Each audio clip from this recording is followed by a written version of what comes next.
একটি ছোট্ট গ্রামের পাশে থাকত এক মেয়ে, তার নাম তিতলি। সে খুব বেশি কথা বলত না, কিন্তু তার চোখে ছিল রঙিন স্বপ্ন। তিতলির সবচেয়ে প্রিয় ছিল গোলাপ ফুল। লাল, সাদা, গোলাপি সব রঙের গোলাপের দিকে তাকালে তার মন ভরে যেত। তিতলির বাড়ির পেছনে ছিল এক টুকরো ফাঁকা জমি। সবাই তাকে বলত, এখানে কিছুই হবে না। কিন্তু তিতলি মনে মনে বলত, আমি এখানে একটি বাগান বানাব। প্রতিদিন ভোরে সে মাটি খুঁড়ত, আগাছা তুলত, জল দিত। কাঁটায় হাত কেটে গেলে সে কাঁদত না, হাসত।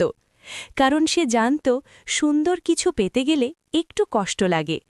সে গোলাপ গাছগুলোর সঙ্গে কথা বলত, তোমরা বড় হও, আমি আছি। ধীরে ধীরে বাগান বদলে যেতে লাগল।